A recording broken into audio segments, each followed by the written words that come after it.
کرم valley teacher ایسوسی ایشن اپر کرم اور آل ٹیچر ایسوسی ایشن لوور اینڈ سینٹرل کرم کے صدور نے مشترکہ پریس کانفرنس میں کہا ہے کہ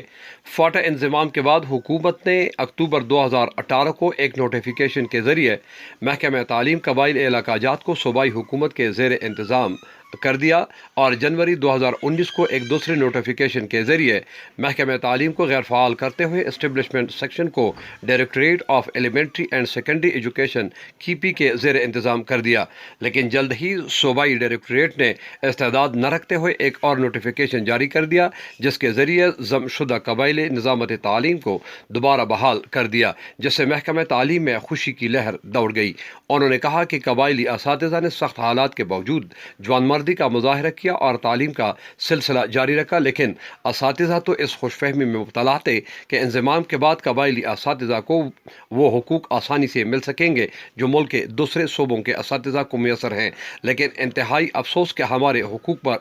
ڈاکہ ڈالا گیا اور آزاد قبائل کو غلام کا غلام بنا دیا گیا۔ کرم ویلی ٹیچر ایسوسی ایشن کے صدر زاہد حسین نے کہا کہ ستم بالائے ستم پہلے ایک منظم سازش کے تحت اسٹیبلشمنٹ سیکشن لیا گیا اور اب نیبزدہ سیکرٹری تعلیم نے فاٹا کے سینئر ترین 20 گریڈ قبائلی افسر کو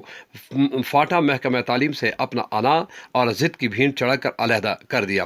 آل ٹیچر ایسوسی ایشن کے صدر رفیق اورگزئی نے کہا کہ قبائلی اضلاع میں بغاوت کسی صورتحال بیوروکریٹس کے سر ہے۔ اگر قبائلی محرومیوں کا ازالہ نہ کیا گیا تو اسکولوں کی تالہ بندی کرتے ہوئے سڑکوں پر نکل آئیں گے اور ذمہ دار حکمران ہوں گے۔ محمد جمیل، آج نیوز، صدا کرم۔